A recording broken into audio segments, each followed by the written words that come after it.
Hello and welcome to episode number 30 of the Hobbies and Happiness podcast, where we talk all about the hobby that makes us happy, tabletop gaming. I'm one of your hosts, Dan. And I'm Jim. And today we're talking about the future of hobbies and happiness and the kind of the future of digital card games.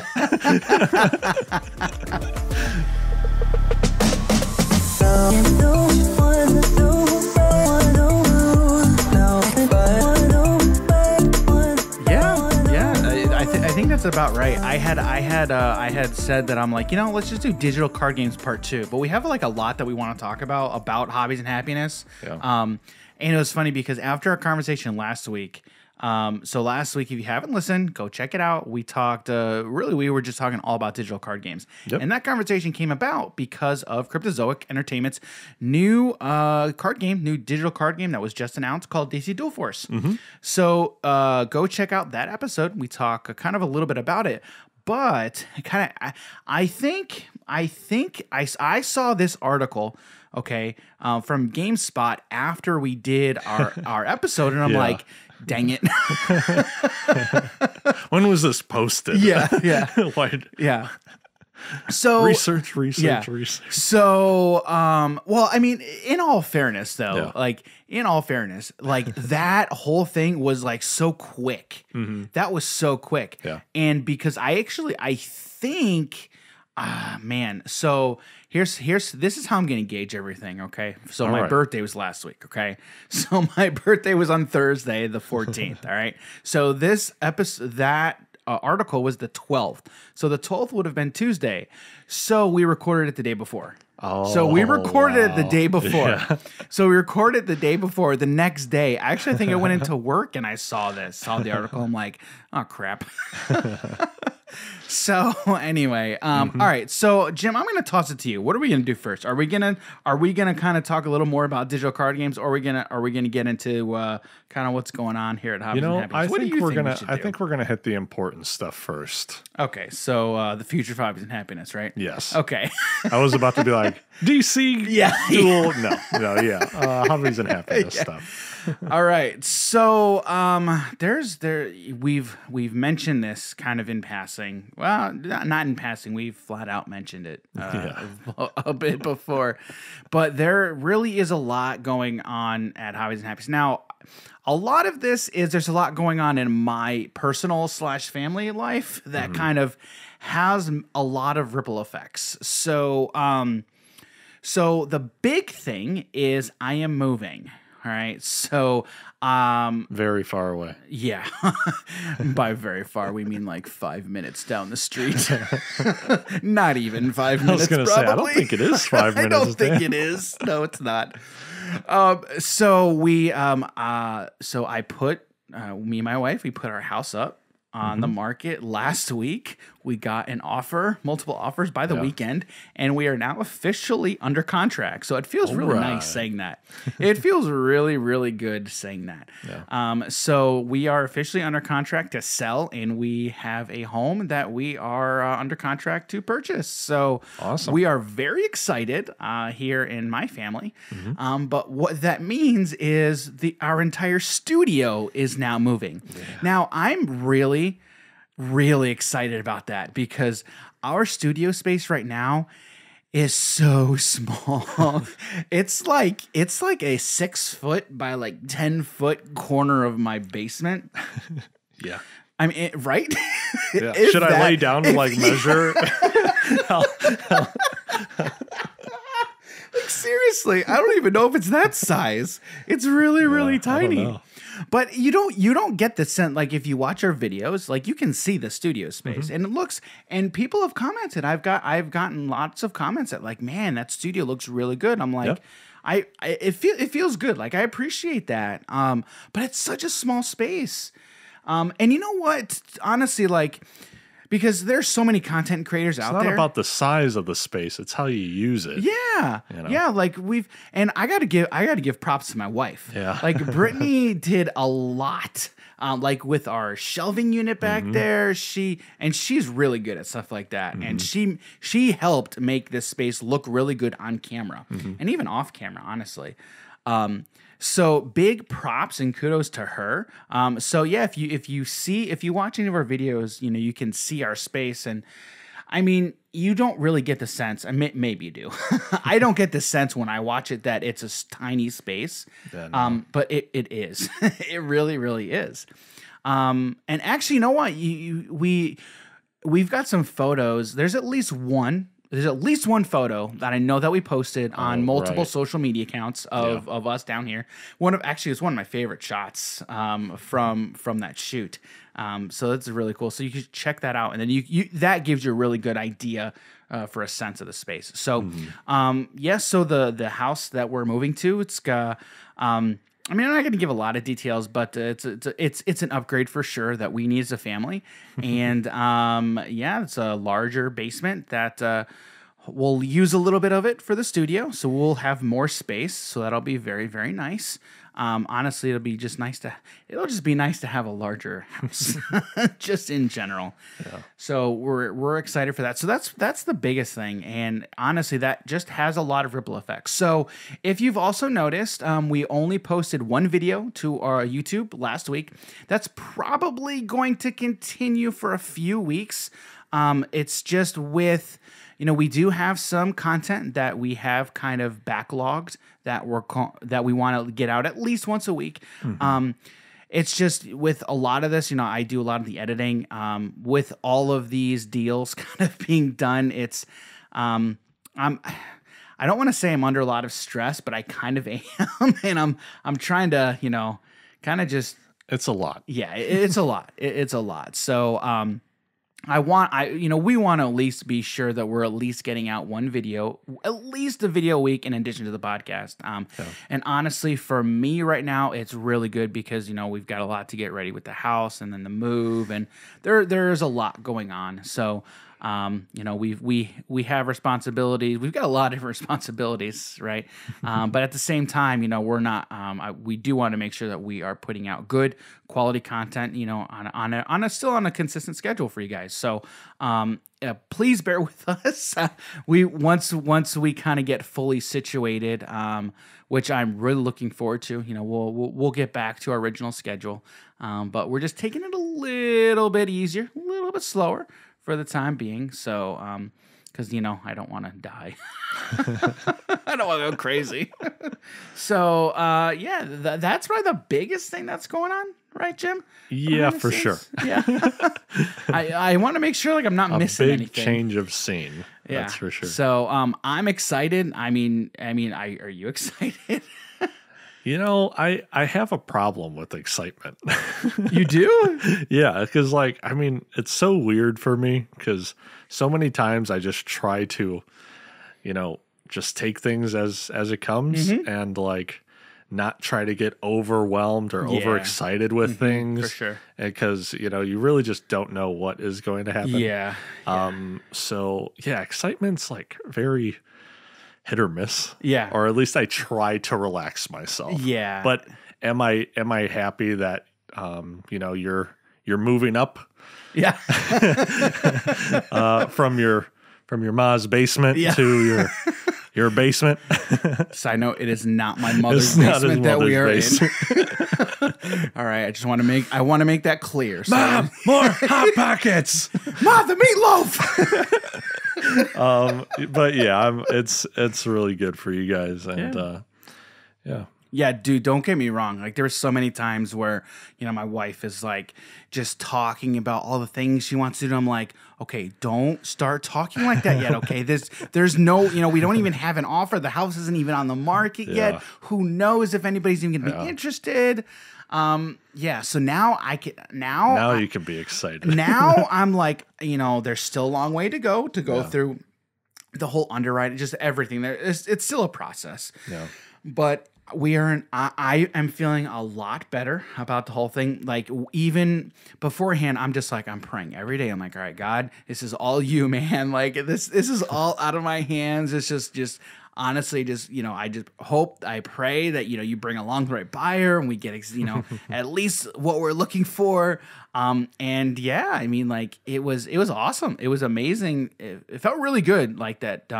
just felt like God was watching out for us, and we just got an offer so quick. Yeah. And I'm like, all right, now it was kind of like a test for me because I'm like, I gotta stop worrying because like it's hard when it's all out of your control and there's like you can't do anything about it. Yeah. So sometimes it's just like God uses those situations like, all right, man, this is your test, man. Are you gonna try to fix this, or are you just gonna leave it alone and let me handle it, right? And yeah, it worked out really, really well. So yeah, I can breathe a little bit better now.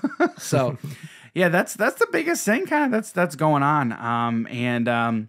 So I don't know. Do we want to talk about the video today? No, yesterday. It was yesterday. I was like, video today. No, it was yesterday's video.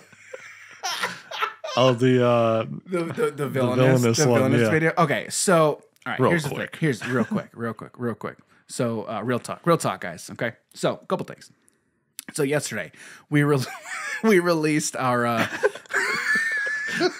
Okay, like we're laughing because, dude, we have fun and we think a lot of this is funny. Yeah. So we released our most recent Disney villainous video. We had a gameplay video of Cruella de Vil and Horn King. So if you haven't yet, go check it out. If you're familiar with villainous, don't be mad at us, okay? All right, don't get all mad. Don't. Okay, just watch it and laugh at two people who clearly. It's not if. It's when you get mad at us.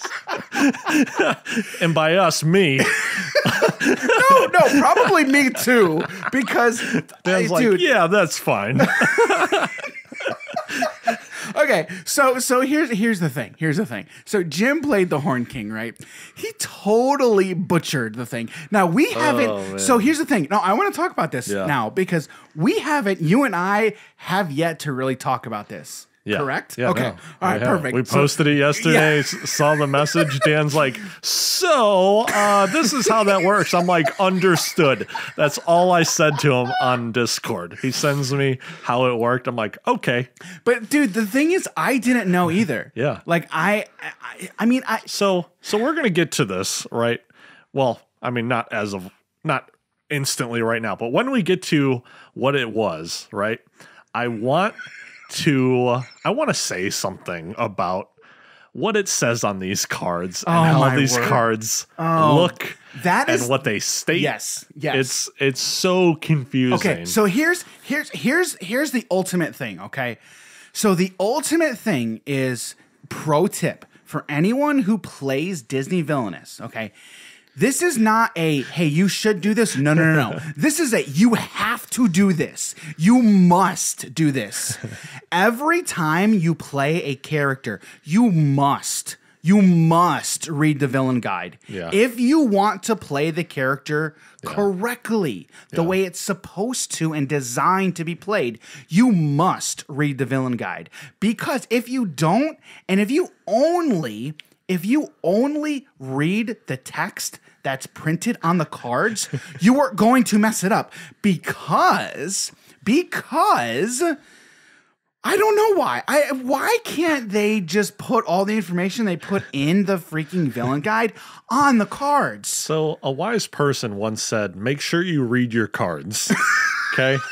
And I'm at the point where it's like, I think it's better if I don't read these cards. Oh my goodness. Because sometimes it's like, okay, the information that is given to me on the card is not clear as to how this should work. Correct. So the big issue, that Jim had with Horn King is the Cauldronborn. So there is a whole process. Yeah. Okay, so the Horn King's objective is to have have Cauldronborn at each location. Now, the only way Cauldronborn can enter play is by step 1, you claim the Black Cauldron. Step 2, you flip the Black Cauldron over to the power of the Black Cauldron. Step 3, you play an Ancient Soldier, which is an item that has an activate ability, or it has an activate. Or you already have out these Ancient Soldiers before, like, you flip stuff. Because I think you're able to play Ancient Yes. Soldiers. Yes, It's just an correct, ally. correct. Yes, though they are items. Yeah. but yes, Oh, yeah, they are I items, believe they can be out before you have the Black Cauldron. Yeah. Okay. So it requires at minimum two things: you to have the power of the Black Cauldron showing, and you have to have Ancient Soldiers in play. Okay. Now the next thing, the only way you can get Cauldronborn into play is by essentially activating the power of the Black Cauldron. Yeah. That's the only way. Well, there's multiple cards to get it. To bring out the Black Cauldron? No. What I'm saying is the only way the Cauldronborn. Oh, okay. I got you. The only way the Cauldronborn can enter play is by the power of the Black Cauldron's ability.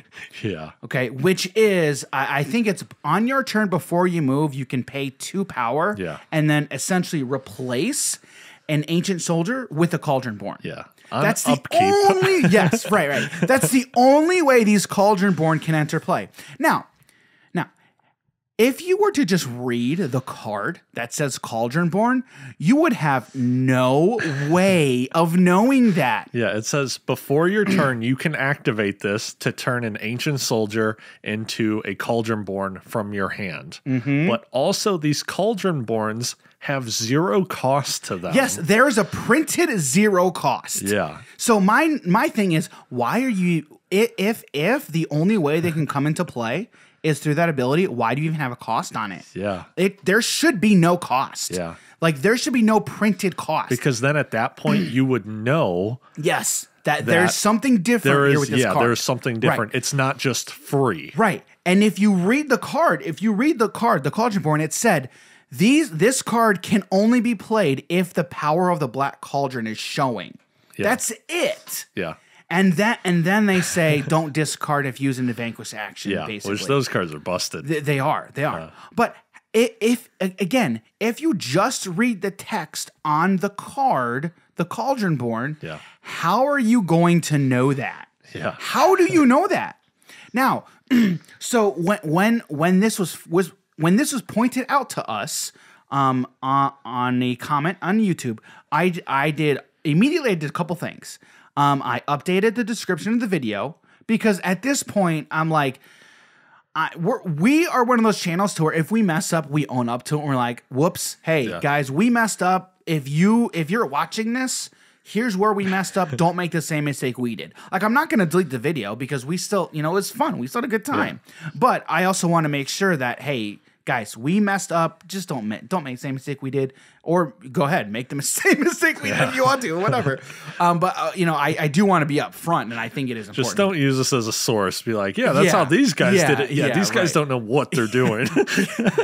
So I updated the description. I responded to this person, and I basically said, and again, basically, here's another one of our issues, but whatever, which we're getting into right now. But I did make a point to say thanks for pointing it out. Yeah. Because we've said this in videos before. We appreciate the people who watch and comment and tell us when we mess up. Yeah. Like, seriously, like, we do appreciate it. So thank you. Like, if you're listening and you watch and you tell us we're stupid and we make mistakes, thank you. Thanks, Dixie. Seriously, like, we appreciate it. And I think people who watch our videos by now know we're not like purposefully screwing up. Like, we're not purposely screwing up, but we still have our issues. And we're just interpreting it differently. Than... And again, our biggest issue is, look, this is a card game. It basically is a card game. Now, now knowing it, I'm like, all right, if you're gonna play a new character, just read the stinking villain guide. You have to, because that's the only way you're gonna know how. And you have to, like me, I have to read it multiple times. Yeah, I was actually about to say, because the way that I read, I normally read relatively quick, but I have to make sure when I read to understand is different from me than just like reading something through. Yeah. So like you have to read it to understand, and which for me means I have to normally for me, it's like I have to read it out loud to someone just to make sure that I'm like kind of verbally understanding it. Yeah. So that's the thing. Read the stinking villain guide. Because if you don't, guarantee you're going to miss stuff. Like Horn King, you would not have known that without reading the villain guide. Yeah. Like that Lady is not Tremaine. straightforward Lady at all. Tremaine is another one. You would not know some things unless you read the villain guide. Which again, we're card game players. We are used to reading the cards, which, like Jim said, has been said. You need to read your cards. Which, yes, you still do, but it's like no. Also, you need to read the villain guide too. Yeah. Which again, knowing that, when you know that, okay, great. Like as long as you know that ahead of time. When you're playing a new character, then all right. But still, it's like, dude, why put some of this information on some of these cards? Like, oh my word. Yeah. Now, the way I played Cruella, again, also when you play something for the first time, oh yeah, that's a whole different thing too, because you're still. I also would be amiss if I did not mention this. Okay. Now, when we mention all of these things, these are meant in no way to throw shade or, talk down about anyone at all. Some of these things we just make note of, mostly because sometimes we think it's funny, or also it's laughing at us too. Yeah, which we will openly do that. Yeah. Yes, but somebody did leave a comment because we after that game we were like, man, Cruella. I don't know if Cruella's good in a 1v1. Which in that game, even if you would have played Horn King correctly, I don't think would have changed how Cruella did. I don't think so. Now, so. Maybe, but also it could have also been user error on my part because I wasn't ultimately super familiar. Yeah, but that one has very intricate pieces that you need to have and know. Yeah, that's the thing, and she is definitely one of those villains to where you really got to know how the pieces work together. Mm-hmm. So anyway, one comment was made was. Something to the effect of Cruella can be good in 1v1 as long as her engine is going, which immediately made me think, well, that's true of literally every character in every card game. Basically, they're good when their engine's going. I mean, that's almost like an obvious statement. You only beat me because I bricked. Yeah. So now. I do not doubt that for a minute, honestly. But it comes down to a consistency problem. Right. And I don't know if we've talked about this before, but Disney Villainous 1v1 is a complete you have to evaluate that differently than you do in multiplayer. Yeah. So completely. In all of our games are 1v1, except we do have one match that's multiplayer, 3 people. With Michael, and that was fun. But everything else is 1v1, and so that's a completely different ball game than multiplayer. So one deck that's like really used to going fast, like say we're talking about Queen of Hearts. If you can get her going really fast, which I've done multiple times. But now in a 1v1, you're only getting faded pretty much once every turn, or you can be once every other turn, depending on stuff. Yeah. But in a 3-man free-for-all, now you could potentially be getting faded twice before you get to your turn. Right. So now it's like being in 3 or 4 people is a completely different game. Oh, yeah. Yeah, 100%. Yeah, so... And I haven't read all the comments, but there some people were talking about fading and like you can have some good fades. It's like, well, you can, but the thing is like the fading, it's all dependent upon your opponent and what they have in their fate deck. Yeah. So number 1, number 2, it's also dependent upon your fate actions and where they are on your board. And do you have any heroes that are blocking and so on and so forth? So there's a lot of variables that go into it. And honestly, it's a lot more intricate and nuanced than sometimes I'll think than other people make it out to be. But also when you're reading like a 3-sentence comment, that's also there's not a lot to go off of and you can't really read into a 3-sentence anything, honestly. Yeah. So yeah. I mean, all that to say, we appreciate everyone who watches our videos and comments, especially when we mess up. Yeah. You guys make us better. That's for sure. For sure, yeah. Yeah, so don't stop, please. If you're like, you tapped that card wrong when you were playing Queen of Hearts, I'm like, oh, it's supposed to go to the right or to the left? Neither. It's supposed to go 180 degrees. Oh, right. Yeah.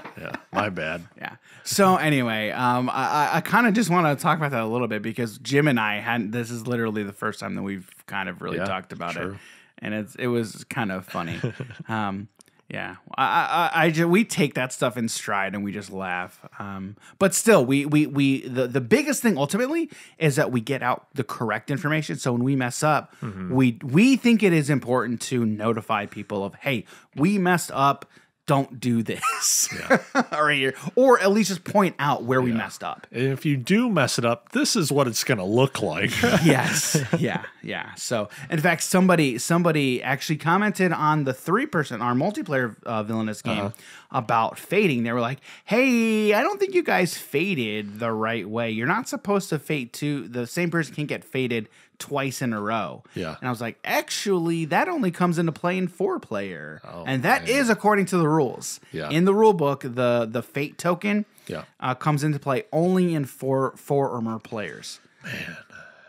Yeah, I wish it was still like that in 3. Yeah, that would be a little that'd be interesting. Yeah. That would be definitely unbalanced. But then you would kind of just know exactly who you're fading. Yeah. So correct. Yeah, I could see Yeah. Can't like, you can't fade me. You now have to. That's weird. That's weird. So anyway. So that's our. If you haven't watched that video, go watch it, please.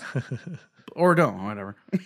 Or don't. Yeah. All right. So now we get into the digital card games part. Oh, right. Yeah, that's what we were talking about. So there's an article GameSpot did about DC Dual Force. So the title is DC Dual Force is a new digital card game that lets you play your favorite comics. So I had posted this, not this article. I think I posted the announcement about DC Dual Force in there's a DC deck building group on Facebook, just kind of letting people know, hey, this got announced. And somebody commented and was like, it's like it's another Hearthstone clone. And I think I responded, I'm like, well, is every digital card game now just a Hearthstone clone? Which no it's not. But I will say this game, one of the co-founders of Cryptozoic actually did work for Blizzard and worked on Hearthstone. Oh, man. I believe. I'm pretty sure. So I'm like, I guess maybe that might be a fair thing to say about this one. Who knows?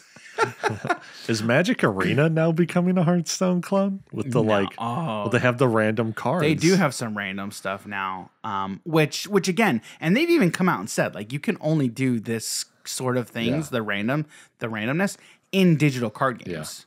Yeah. So, I don't. It depends on how you define a Hearthstone clone. That's the thing. Like that's ultimately what all these conversations come back to. Which if you define a Hearthstone clone as a digital card game, then yes, every digital card game is a Hearthstone clone. Which I think is not a fair thing to say. But I wonder how many people are like, "Oh, Pokemon's just a Magic the Gathering clone." I'm like, did you even play Pokemon? Yeah. What are you? Yeah. I guess it is Voltron-y, right? Yeah. Yes. Yeah. 100%. Oh yeah. Totally Voltron. Yeah. All right. So anyway, this article, with our conversation last week, it kind of answered a lot of questions that we had. Yes, it did. So I'm really excited about this game. It looks so cool. Let's keep a tally on how many I was correct on. Okay. I honestly don't even know what my questions were. I know, same. I know one of them you were right. I know one of them you were right. The attack thing, I know. Okay. So the decks are going to be 40 card decks, all right, that are going to feature 2 leaders essentially, okay? Yeah. And the leaders can be heroes or villains, does not matter. Mm-hmm. Like if you want to say I want to build a Batman Superman deck, go for it. Yeah. You want to build a Batman Joker deck, go for it. All depends on who the leaders are. Yeah. All right. So that's going to be really cool. And they even say this. We want players to think things like, what does a Batman Aquaman deck feel like? Or what about a Superman Harley Quinn deck? That'd be interesting. Cryptozoic CCO and co-founder Corey Jones said in an interview with GameSpot, to be able to pick from two different leaders and mix their two sets together gives an opportunity for way more potential combinations of decks and the ability to be hyper creative. So like that in and of that alone is something I think you would be looking forward to, is the theory crafting that goes between this. And it's like, all right, well, Superman is, I think, like red or orange, whatever the color scheme for him was. No, his red, white, and blue, man. No. I'm saying because you know how they have the different colors inside the game? Oh. Like Tech is blue or something like. Yeah, he's like. Are you talking about in this game? Yeah, in that game. Oh, yeah, he's right here. I don't know. It's like, it looks red. I think he's red. So I'm also assuming, depending on your leaders, are the colors inside the deck that you can be using, which is why there's probably different colors. I don't know if they say anything about colors, card colors. I think they did. Or I guess, because there's the different types. No, they do. All right, so here we go. Let's talk about it right now. Let's talk about how it works. All cards in the game fall under one of 5 color-coded factions. Tactics, blue. Might, red. Energy, green. Anarchy, orange. And tyranny, purple. Ooh. So Superman is might, red. Yeah. After choosing 2 heroes or villains, players will then build decks with the corresponding colored cards. Ooh, I'm good. You nailed it. It. Players are not limited to using just heroes or just villains. The two can be mixed and matched. Cool. So like we were saying, Batman and Joker type thing. The whole color-coded thing is not unique to DC Dual Force. That's like in every card game. Yep. Basically. Yep. So I'm assuming. Here's what I'm assuming here: the blue tactics, that's going to be like Magic Blue, probably. Might red, that's again same thing with Magic, most likely. Energy green, that's probably still green in Magic. Again, I'm comparing this to Magic, the colors in Magic. I'm thinking. Yeah, I'm not sure because it could also be a form of like. Kind of damage, like energy blast, rather than I'm getting a lot of energy and building myself up. Yeah, I don't know. Tyranny purple, that's got to be black in Magic. Yeah. Oh yeah, for sure. Anarchy orange. They're all about sacrificing whatever it is to gain individual power. Anarchy orange almost sounds like Rakdos, black and red in Magic. Yeah, it does. That's interesting. So I'm interested to see where that's gonna go. Okay, so players will start with both of their leaders in the back corners on the 3x2 grid board. This doesn't sound anything like Hearthstone already. No, that sounds like Legends of Runeterra. Yeah, is the vibes I'm getting from that. A player can then, so the leaders start in the back corners of the 3x2 grid. Okay, so that 3x2, wait a minute. Okay, so one row of 3 and then another row of 3. Okay, so that back row, each corner is going to be one leader. So there's going to be one spot in the back row. It'll be a T section to where you can like put stuff. Right, okay.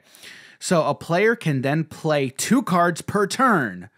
Jim got that one right too, because you had said about maybe there's going to be you can play a limit of the number of cards, so that your resource then wouldn't be a cost. It would just be what card you're going to play that turn. Yeah. So that will be interesting to me because that's a concept I'm not familiar with. I think I get half a point because my reasoning wasn't. No, your reasoning was like Yu-Gi-Oh or something. No, so I was giving an example of what Magic did in like Magic Origins Online or something like that. Yeah. But when on these cards, they have the different rarity in the center of their picture, but in the top left, they had like a gold, silver, and bronze color. Yes. So I was like, maybe it's limiting you based on tier of, that. Right.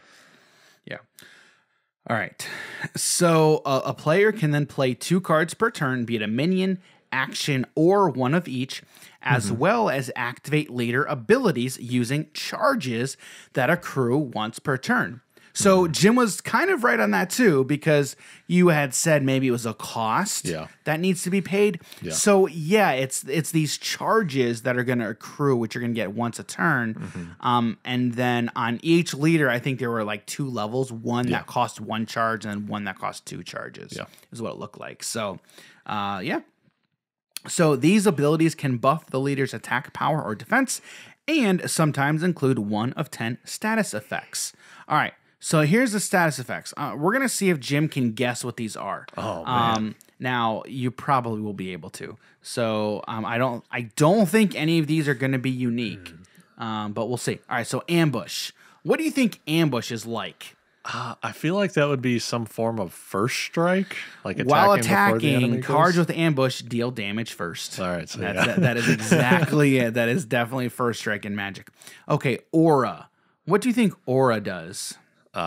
Gives buffs to the board. The next time a card with aura would be affected by any enemy action, instead it loses aura. Oh, so it's a protective barrier. Yes. To it. Oh, yes. Okay, cool. Yep. All right, so frenzy. This is interesting. Frenzy. So this is definitely attack the whole board. So this is definitely a digital thing. This is not going to be a physical thing. Ooh. Frenzy. Yeah, this is interesting. I mean, all right. So before you told me anything along those lines, I would have said like attack multiple things out on the board. Okay. So, but yeah, I can't wait to hear. All right. So after KOing a defender in the first row, cards with Frenzy will immediately attack the space behind it. Ooh. Okay. So you were on the right track. You're on the right track. All right. Guard. I'm assuming protect another creature out on board. This is Hearthstone. This is totally Hearthstone. Guard. All right. Cards with guard must be the target of opposing attacks, regardless of what. It's taunt. Yes, it's taunt. Okay. Yes, it's taunt in Hearthstone. Cards with guard must be the target of opposing attacks, regardless of position on the board. Yeah, I was thinking you could block with this rather than your opponent So the thing that's very interesting about this, again, we're strategy card game players, right? Yeah. Having a board kind of just adds a totally another element that you just have to really think your strategy through. Yeah. And that's cool. I enjoy stuff like that. All right. Okay. So hidden. Can't be targeted. Cards with hidden can't be targeted or attacked until they attack. Oh, all right. So it's stealth. Yes. There you go. Stealth. Yep. Okay. All right. Hunter. Ooh, Hunter. Man, all right, that one seems kind of rough. Hunter. When you hear it, it makes sense. When you hear it, it'll make sense. Right. Okay. Hunter, I'll say. So I think you have to attack the front line first. So I'll say can attack the back line like a ranger. All right. Cards with Hunter ignore minion protection, guard, and hidden. Oh, wow. Yeah. So that makes sense. Yeah. Makes sense. You were on the right track. Okay. All right. Lethal. Hit them once they die. Cards with lethal KO any minions they damage. All right, yeah, that sounds that makes sense. Invincible. Come on. I'm gonna guess can't be destroyed by either battle or cards with invincible can't be damaged or KO'd. So kind of like indestructible in Magic. Yeah. Shield.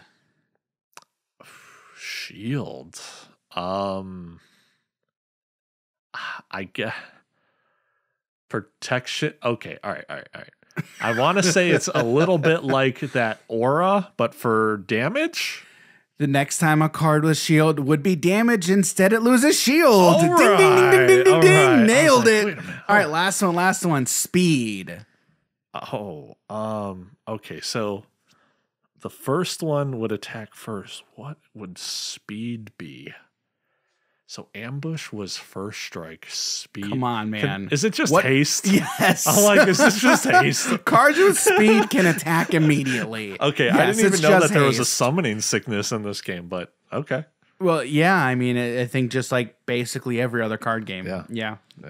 Even thing in Shadowverse, they even have summoning sickness, basically. I believe so. Unless you evolve it, unless you evolve the card. Oh, right. Yeah, immediately, then they can attack. Say, which, if you haven't Pokemon? played Shadowverse, you need to go check it out. Shadowverse is awesome. Yeah. Pokemon doesn't have summoning sickness. Yu-Gi-Oh doesn't have summoning sickness. So, either. okay, now I'm really interested here. All right. Let's see. What else do they say? So there are a few rules in place to protect leaders and prevent quick games. For example, if a minion is placed in front of a leader, that minion must be defeated before the leader can be targeted. Yeah. Okay. The first player to defeat both of their opponent's leaders will win the game. Okay. So I'm looking at the Harley Quinn card. Okay. So Harley Quinn, Mistress of Mayhem. So it's a leader with it looks like 16 health. All right. So her first charge ability is +2 to 6 something. That's the attack. Is it the? Oh, that is attack. Yeah, that's attack. That is attack. +2 to 6. Yeah, it's a random number. And Harley Quinn immediately attacks at random. So it's just a random number. Yep. And then you pay 2 charges. Basically, I think. And then energy? What do we want to call this? I don't know. I mean, they call it charges. Okay. They do call it charges in here. But she has +3 attack, and Harley Quinn immediately attacks each available enemy in a random order. Ooh, so I would be interested. Does she receive damage then on the attack? That would be my next question. Is in these attacks, is the attacking card receiving damage? I would assume so. Yeah, I don't know. I would assume so. I wonder if they go over that in this post, like how combat works. Yeah, so because regardless, it's still probably worth it because clearing the board for life is very important. Because but then if she's taking all that damage, it could also be well worth it because I mean, you have 2 heroes, you know what I'm saying? Yeah, you got 2 leaders. So Superman's is cool. So Superman, his first charge ability is +3 attack and Hunter this turn. So Hunter was target anything. Okay. Yeah. So he has +3 attack and Hunter. Yeah. So he can target anything on board, basically. Yeah. And then his two charge is 1 charge. His 1 charge ability. Yeah, his second charge ability. There we go. Second charge ability. Yeah. A friendly character gets invincible until the start of your next turn. That'd be nice. Wait, friendly what? A friendly character gets invincible. But your heroes don't count as characters. I don't know. If so, we're giving that to Harley Quinn and making her go ham all day with 2 charge. Yeah. Yeah. I would assume the leaders. Wait, because does it also give attack? No. Okay, so his second charge, yeah. So, which I would assume you could only activate one of those per turn. Because if here's the thing. No, you would be able to get more. You would just have to accrue those charges every turn because you get so there we go. So there's a resource that you get one of per turn. Mm-hmm. So as long as you're accruing those, then let's say you get 4, you have 4, then you can pay the second charge ability on both characters, both leaders, that turn, and then use both of them. That turn? Are they called leaders? If so, then I don't know if they are called leaders. Okay. I would assume character. When you say character, that includes leader because the other ones are called minions. So your minions, you've got your minions and then you've got your leaders. So yeah, probably. So I would assume that the characters includes minions and leaders. I would assume. So they say, let's continue here. A focus on PvE. I know we talked about that last week. One of the main hallmarks of DC Dual Force will be its free weekly PvE offerings, short one-off chapters that follow an individual comic from DC's decades of comics history. Jones mentions Action Comics #1, Superman's first appearance, and the Red Sun story arc as 2 examples of stories these challenges could follow. But he says there are plenty of paths to choose from there, which there are a ton that you could. We've also talked with DC about other media as well.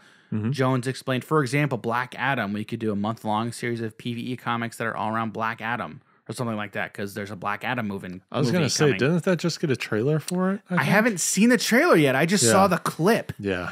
I need to see the full trailer. I saw the thumbnail. I'm like, oh, that looks cool. And then I continued to scroll. Yeah. So he's like, we could have a celebrity pick the comics in a given week. There's tons of ideas, which that's obviously something that they're going to continue to work through. Is there any superhero in DC that breaks the fourth wall? What? Okay. So what does that term mean again? So it means like coming out of understanding that there is a world outside of the comic book. Oh, I don't know. Like how Deadpool is able to like talk to the camera or talk to us at home. I don't know. So I'm not sure. Okay.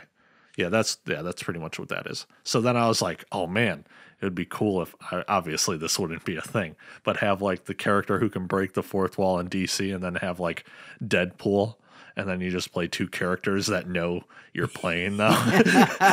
You're like, I hate this guy. Ryan Reynolds just comes in and be like, dude, you're such a D-bag. Yeah. That's funny. That's funny. All right. And then so they talk about the pricing model, kind of essentially. So each of the weekly challenges will come with 3 free cards given to all players. Oh, cool. So I mean, you get 3 free cards a week. So for completing it, I'm assuming. It just said, all it says is each of the weekly challenges will come with 3 free cards given to all players. So I don't know if that is you participate, you get them, or you have to complete it. I'm not sure. Probably you have to complete it. I would assume so. Players who miss, so meaning an offering of 150 free cards per week, which is cool. So, anytime they say free cards is always nice. Even if it's not anything too game changing, like it gives you more variety, and sometimes variety is just better. Right. Players who miss a weekly challenge can catch up through a DC Dual Forces subscription model. Of course. So they're already talking about the subscription model, which I'm not sure how. Which will also offer a number of 5-card packs equal to the price of the subscription, and a micro set of 8 free cards once per month. Pricing on packs and the subscription were not available at this time of writing. So that's not a terrible thing then. Yeah. Yeah. I mean, I know. So the weird thing is you have DC Deck Builder, which is not a TCG, right? Yeah. It's a fully self-contained box to where you buy the box, you have everything. This is not that. Oh yeah. Right. Yeah. And they're obviously very different games, right? And so I feel like this game, DC Dual Force, is targeting a separate market, I think. Like, it's still the similar player base. Still a similar player base, 100%. But it's still a different market than the deck building game crowd, because I've seen comments and people say stuff along the lines of, man, I spent a bunch of money on all of these boxes for DC deck building game. I'm like, bro, that's nothing compared to the amount of money other people have spent on like Magic or Pokemon or any other TCG or CCG. Yeah. Like, but that is the good thing about games that are self-contained, like DC deck building game, to where you just buy the box and you've got everything. And you know exactly how much you need to spend in order to get everything. For sure. Right. In Magic, do you know how much money you got to spend to get everything? Millions a play of dollars. set of everything. Yeah, millions of dollars. Like, and I'm not joking. This is not a lie. No, I am not joking. Like, you need to spend millions of dollars if you want every. If we're not even talking about the highest tier of Black Lotus. No, yeah, right. So revised Black Lotus, we're talking unlimited. Yeah, unlimited. Whichever one comes first, I always forget. I think it's revised. I don't know. Oh, so alpha, beta, unlimited, revised. So it's unlimited. Okay. Unlimited Black Lotus is about like $9,000 for a single copy. And now what condition is that? Like, MP, so Moderately played. moderate. And now we're not even talking about the expensive No, version we're of this not. card from Alpha. No, we're not. Especially, do you like to have mint cards or near mint cards? If we're talking PSA 7+, you're in. And guess what? You're not playing with those. Oh yeah, Because you buy those. They're gonna be in the boxes. As soon as the shadow boxes or whatever. yeah, the case. The case. Yeah, Yeah. the cases. And if you take it out of that, I will slap you 25 times at least. Send us a video and then leave your home address of you cracking a Black Lotus PSA 7+. Man, dude. Yeah. Yeah, don't do that. But no, like seriously, it's no joke. If you want a playset of every card in existence, you're spending millions of dollars. I guess like some people could, but like you're probably not. No, right. Because I mean, there's what's the list? The Reserved? The reserve list? Yeah.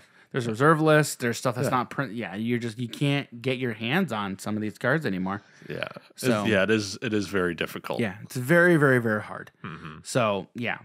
So, but that is the beauty of games like DC Deck Builder or other expandable card games like Ashes Reborn, and the living card games like Marvel Champions, Arkham Horror, the card game, Lord of the Rings, a card game, to where you just buy the boxes and then you've got everything that you need to have an enjoyable, replayable experience. That you're going to have a different experience every time.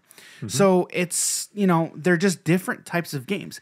And again, and I've said this before, as long as you know that going into it, then you're good. Like, and the problem always comes up with a lot of these games is you go into it expecting one thing and then you get something else. Oh yeah.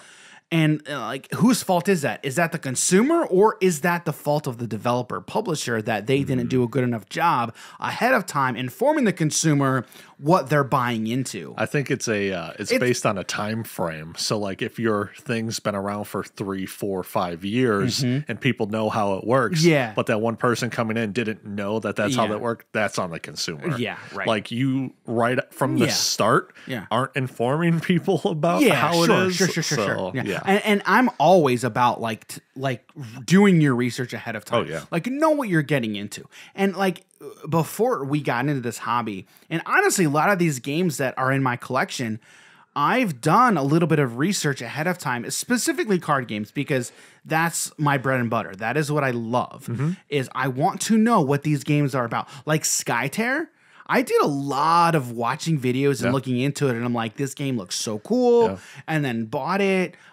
Like Legendary, even Legendary in DC Deck Builder. Like I looked into them, like, dude, these are awesome. I have got to have them, and they're amazing games. So a lot of these games, it was I looked and researched, and I knew what I was getting myself into before I pulled the trigger and got them. Yeah. And so like I'm a big proponent of consumers do your work ahead of time, know what you're getting yourself into. Yeah. Now there are games like Disney Villainous to where, found on the shelf and I'm like, hey, what is this? And it was fun, it's great. And so there are times like that, that happen. Those things happen, a lot of times too. And when you are doing your research, one of my favorite things that I found out is I look up bad reviews or things people hate about the game. I'm like, okay, can I live with these bad things? Or are these bad things not really a problem? Yeah. Or are these bad things that I will actually like? Yeah. Because sometimes a lot of those bad things are 100% preference. And that's it. Yeah. So, yeah, always, and that's a good trick too. Like pro tip, look at bad reviews. Yeah. Start there, because if you read all the good reviews, they're going to be saying the same thing over and over and over. Oh, awesome, great, sweet. Yeah, it's like you're not helpful. You're not helpful at all. Man, this game's great. 5 stars. What does that have? How does that help me? How does that help me?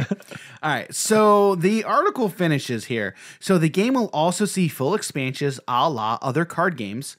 I feel like a lot of this is a la other card games, which is fine. Like, you know, it's a card game. It's a digital card game. You can't do a lot. There's not a lot of things you can do differently, but they are doing some things differently, which are sound really, really interesting. Yeah. All right. So with Jones saying there will be one, again, new expansion, quote, every 4 months or so. So that's pretty typical with other card games. He stresses that regular new content is paramount in DC Dual Force, saying that collectible card games like this suffer from a lack of it. 100%. 100%. Like any card game, the lifeblood is new content. Oh, yeah. Because if you don't, the meta will be stale, Yep. and you'll be playing the same thing over and over and over and over and over again. And that's what kills card games. Yep. Honestly.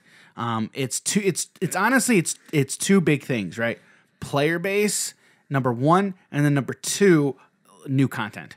If there is a one best deck for too long, or even two best decks for too long, it gets a little bit bad. Yeah, no, 100%. Especially if there's 2 or 3 big ones, and then like every deck you try to make, it can really only beat one of these 3. And it's like, oh, well, 2/3 of the time I'm just getting my butt kicked. Yeah. And a lot of that time, like a lot of that is like talking on the competitive scene, right? Yeah. But the problem is the competitive scene more oftentimes than not spills into the casual scene. Yeah. Yeah. Because like the casual scene is just, you know, the decks. Sick of losing to this. Yeah, right. It's the decks that couldn't hack it. Blue tempo. It's It's the decks that couldn't hack it in the competitive scene. If you can't beat them, join them. Yeah, exactly. All right, so they finish by saying here, you think about how few and far between PvE content is for other digital CCGs.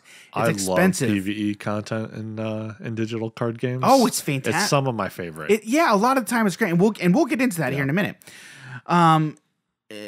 So it's expensive, it's hard to make, and it gets consumed instantaneously. Here marked. For us, that we're able to use all of these beloved comics as the baseline to build all of this PvE content from is such a great innovation, which it is, right? 100% it is.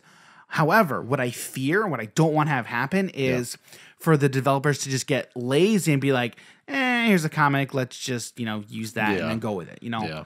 Like they do have a great baseline to go off of, but they got to do something with it too. You can, do something with that content that you have, and then make it awesome. Yeah. So, but yeah, like you were saying, there is so much great PvE content in digital card games. Hearthstone did a really, really great job. Which, speaking of, I picked that up again. There's a new mode out called Mercenaries. It's called Hearthstone Mercenaries. It's like their RPG almost. What is their storybook brawl one called? Boy, what is that one called? I'm gonna pull it up. I'm gonna open it up. Yeah. So while you're doing that, I remember that Hearthstone a few years ago when they introduced their set. I believe it was something the Frozen Throne. The Frozen Throne. Okay. Yeah. And at BlizzCon that year when they released it, they had a PvE section for every single person who was at BlizzCon teamed up to fight the Lich King. Really? So you would get into it was technically a 1v1 match, and you would really just try to do as much damage to the Lich King as you possibly could. Really? So how it worked was he had like 3 million HP. So you would go into the game and it would say anywhere between 1 and 3 million HP. So depending on like if say after the first day people got him down 1 million, well when you go into your next fight he would be at 2 million, or a few hours later it could be even lower and lower and lower. Okay. So it was getting to the point where everyone at BlizzCon pretty much killed the Lich King, but you didn't go in there with a constructed deck. It was kind of random. You would pick a character and they gave you a deck. So kind of like their brawl format, I think it was. Something along those lines. Yeah. And so then yeah, you would just team up with every single person at BlizzCon to pretty much bring down the Lich King. And then they even released it later on to the public. Yeah. Really? That's cool. Yeah. That's cool. So that mode is called Battlegrounds. Battlegrounds. Okay. Yeah. So Battlegrounds is, if you've played Battlegrounds, there's also another game out called Storybook Brawl. I don't even know how to describe it, but it's basically like you're building up a team of it's like a it's kind of like a TFT almost. I was gonna say it's an auto chess. Yeah, it's an auto chess type game. Yeah. Mm-hmm. But it's cool. Like I've played Storybook Brawl more than I've played Battlegrounds. Mm-hmm. Honestly, I haven't played a lot of Hearthstone until recently. Honestly, when I opened it up and started getting into Mercenaries, because I think actually what happened was I opened up Hearthstone and then found this new mode. I'm like, because it literally just came out not that long ago. You said it was more like RPG based, or what? Yeah, so it's really weird. Like you've got multiple characters, and then you have a party that you can add like 6 characters to. Okay. There's different classes. There's like fighters, casters, and then something else. I can't remember. Healers, I think. Okay. I can't remember. And so basically you go through these quest lines basically, and you try to complete different quests, and then each quest is like you can like a total of 4 different battles essentially. Okay. But basically each turn is you choose a character, and like which ability that character is going to do that turn has a speed, right? And so once you choose their ability, then they go through the list of whoever has the fastest one is going to go first. Yeah, it's interesting. I'm gonna have to check it out. Yeah, check it out. So that's a relatively new mode.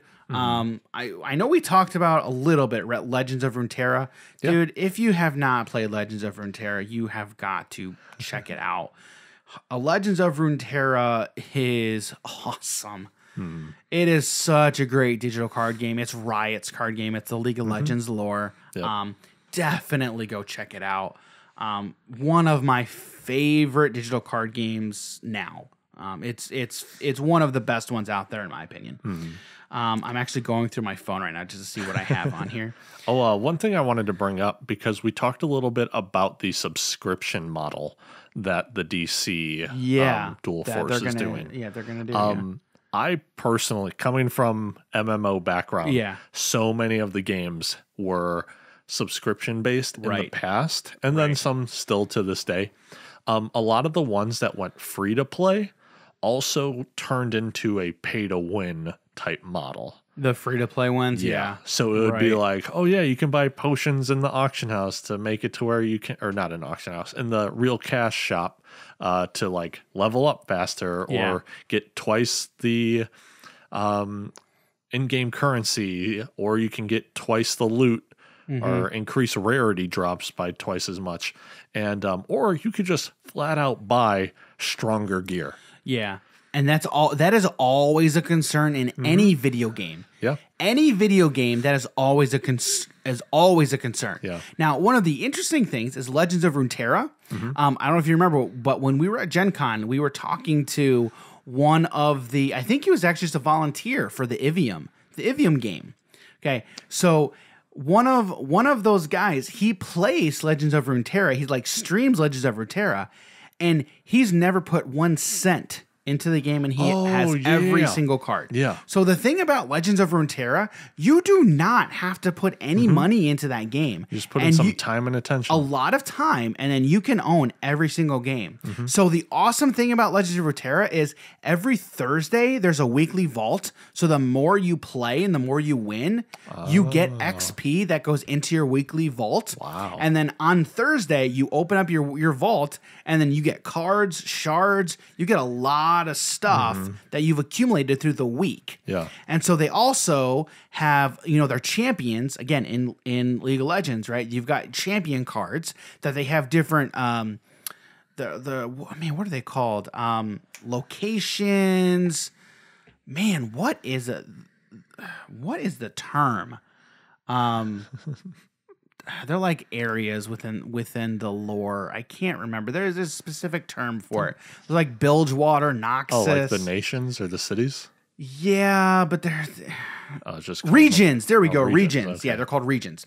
So you have regions that you can work through, and then each time you get XP, you get to another level within the region, and you get to open up their region rewards, which are like basically loot boxes. Yeah, but again, it's all that is based off of is your time with a selected region selected, and then you're playing more. Yeah. It's all about encouraging you to play the game more. Yeah. The more you play, the more you win, essentially. It literally is play to win. It is not pay to win. The only thing you pay for is cosmetics. Right. Which if you want cosmetics, okay, cool. There's that option. Yeah. But the way that you play, the way that you get the cards is by playing the game. Now you can buy shards like that will unlock cards. I shouldn't say unlock cards, but you can craft them. But you can also very easily play the game, get the shards by playing, or just by getting the wild cards by playing too. Yeah. So I have a lot of the cards. Like I don't have all of them because I haven't played There's a lot. a ton. Yeah. But definitely, just you play the game consistently, then you'll be getting all the cards in the game.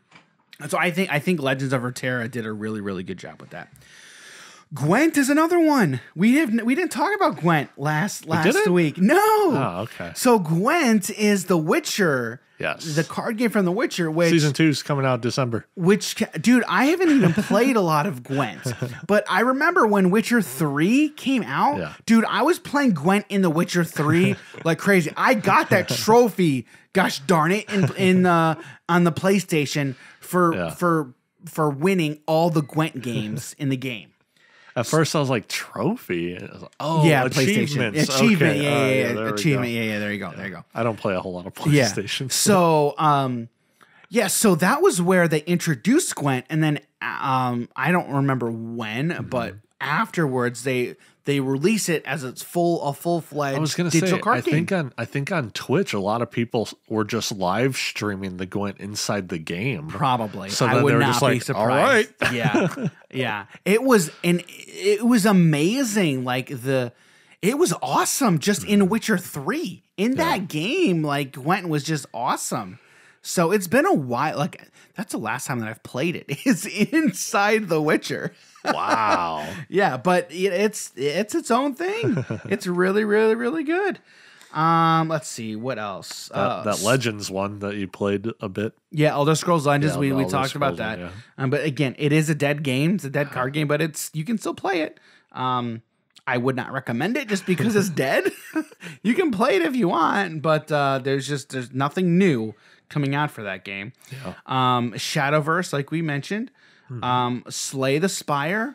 Okay, that is a strictly digital game. That is a roguelike deck builder. Probably one of the best roguelike deck builders out there. I don't even know what other ones are out there. Like honestly, I don't even like calling it that because like that's how they build themselves. I know, but it's like for nearly every single roguelike or I guess it could also be roguelite because people I think tend to interchange these a little bit. What is the difference between roguelite and roguelike? Yeah, that's the thing I'm trying to really find out. Because why I bring it up is because in a lot of these games, when you die, you get to give yourself a buff for your next life. To where that's not how that works that's not in how this game. Works. No. Which is so if it's roguelike, then that's not the one when you die you get to buff your character. I think because that's how Hades is. I think the way this game is built as either roguelite or roguelike is that the runs are random every time. No, I'm lying to ourselves. Oh, okay. Because when you finally either clear the dungeons or if you die, you get experience and you unlock new cards. So I guess it is. Yeah. All right. Yeah, you do unlock new cards. Yeah. And new characters. So new characters, new cards. Yeah, when do harder difficulties? I'm trying to remember when they unlock. I'm trying to remember when those cards, the new cards unlock. Oh, it's just when you encounter them, I think. No, so it's when you level up. Oh, yeah, that's right. Because when each you level character, up, they're like, you can level now up. get these That's cards. right. That's right. You level up each individual character, which I think there's 3 characters. 4 now. 4 now. Yeah, 4 now. 4. They just released some new character, which is kind of weird, actually. Yeah. So, if you have not, check out Slay the Spire. You definitely should. That game's amazing. Magic is on mobile, so check out Magic Arena. Like if you don't play Magic, check it out. Like Magic Arena is probably the best way to introduce new people to Magic. They do a really really good job of explaining it in Arena. Check that out. They've got Star Realms and Hero Realms. Yes. On the phones now, so definitely play that. I played so much of the Star Realms on the phone. Yeah, Star Realms is really, really, really good. It's really good. I don't think there's a whole. I mean, Ascension is actually on the phone too. They have Ascension deck builder, which we will get around to playing Ascension on the channel for sure. We're just having a lot of fun with the other ones. Yeah, dude, there's so many good ones. So I'm trying to think. I don't think there's much. I think the biggest one that we didn't mention last week was Gwent. Yeah. But yeah, there's a lot of card games out there. So one of the things kind of just about being a card game player is like, we like to play a lot of different card games, but in order to get really, really good at one, you got to play one a lot. Yeah. Yeah. Especially since there's like Magic and Pokemon are different. Yeah. And then like, both of those are different than Yu-Gi-Oh! And like they're also very different to Vanguard. So like a lot of the core mechanics are not going to merge over. And there's even like different timing type of things or chain or the stack in between these games. Right. You know, so like for Magic, you're so used to doing your stack to where it's like, okay, I'm going to let this resolve. Yeah. Once that resolves, hold this, play a new card. Right. Yu-Gi-Oh! That's not how that happens. You play cards until no players are going to do anything left for the stack or the chain. Once the chain starts, it can't be interrupted. Oh, okay. Yeah. So it's like a completely different Wasn't that thing. kind of like Flesh and Blood too? Isn't Flesh and Blood kind of similar to that? Because they've got the combat chain. Well, yeah. So it's more so like you're attacking, and then they have you can have attack reactions, and they can have defense reactions. Right.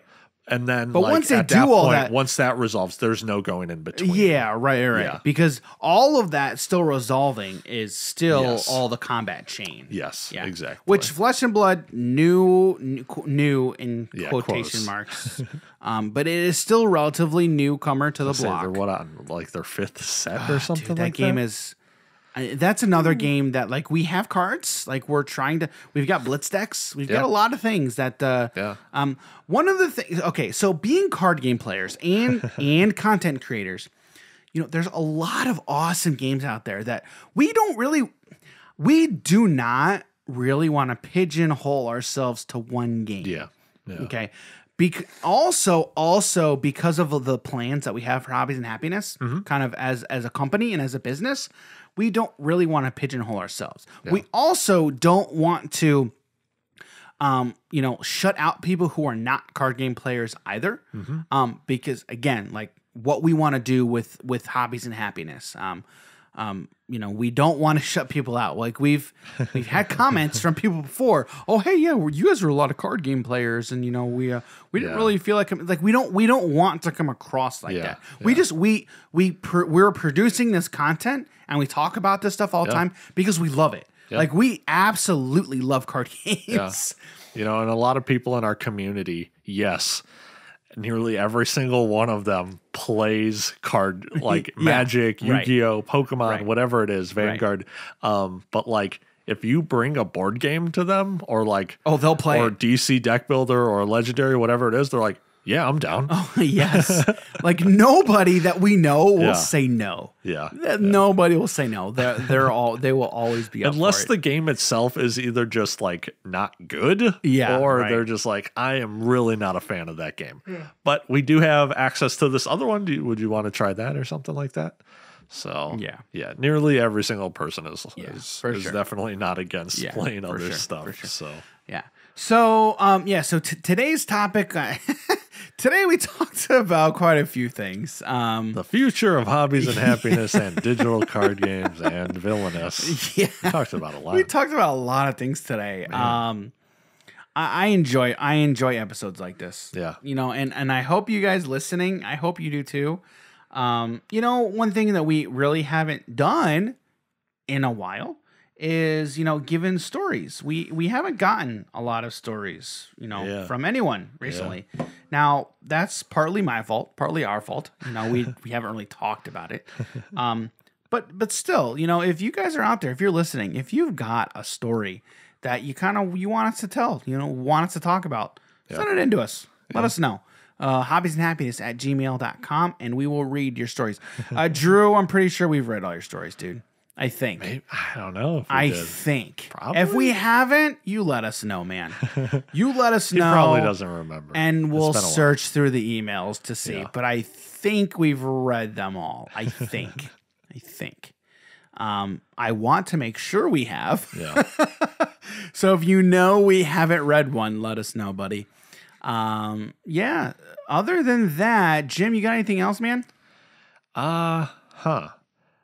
Aside from, I like the subscription model for DC. I'm interested. I'm interested to see what that's going to entail. Yeah. The reason I really like it is because how many card games out there have a battle pass to where it's oh, you give us money and then we still want you to. You still have to log in every single day, play a lot of stuff in order to get these rewards. Or it could be how the DC Dual Force is doing it to where it's just they're just giving you this stuff for the value of what it is that you paid pretty much up front. And then because since you did pay for it, you're just getting it. Right. Right. And if you wanted to buy 100 packs or something, or you could just be sub fee. I just feel honestly, after playing Legends of Runeterra for as long as I have, I feel like I'm spoiled because Legends of Runeterra has done amazing. Yeah. But also, not every company can be Riot Games. Yeah, they do so good. Even in League of Legends. Sure, I might not play it a whole lot anymore, but you play the game and you're going to get every single thing inside the game, aside from cosmetics. Well, actually, that's a lie. You could still get all the cosmetics as well. For real? So, as you I think as you level up, you get this loot box. And inside it can give you shards. That's right. You're right. Yeah. For skins. Yeah. Even legacy skins that you can't even buy anymore. No you can way. Get from these loot boxes. Wow. I didn't. Yeah. Wow. It's amazing. Yeah. I haven't played League in a while either. Yeah. It's been a minute.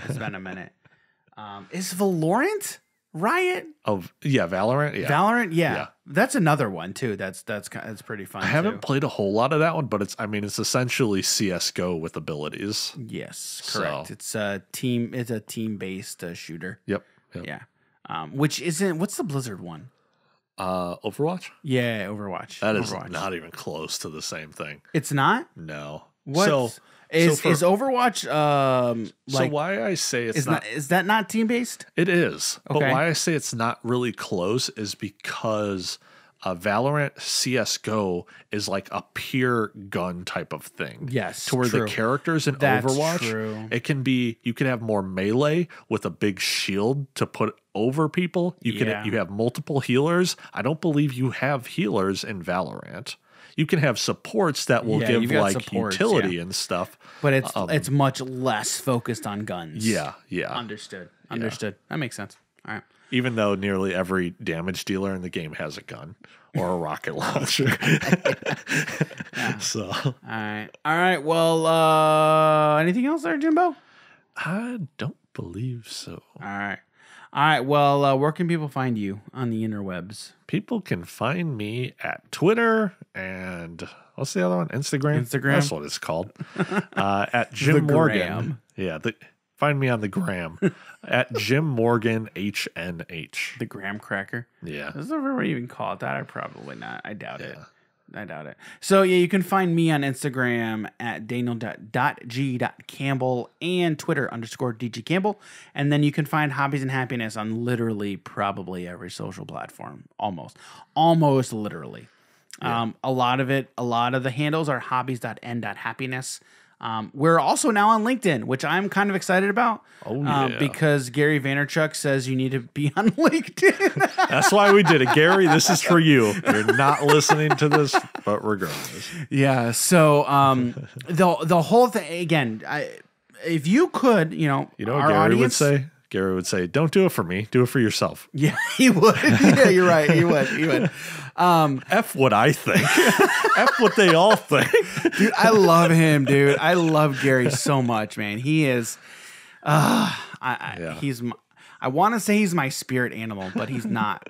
But he's awesome. Honestly, he makes me, so I've recently been in a kick of like wanting to go to garage sales. Yes. So because like it's the chase, and honestly, you don't know what you're going to find. You don't. Like I go into Disc Replay, and when I found the Gen 1 Pokedex from 1999, I was like, yes. I've been in there I don't know how many times, and the guy working, he was like, if you didn't buy this, I was buying it tonight. Right after hours. And I'm like, have you seen anything like this here before? He's like, I've never seen anything like this here. Dude. I'm like, I have to get it. It's the chase. Oh man, you don't know what you're gonna find. You don't. You totally don't.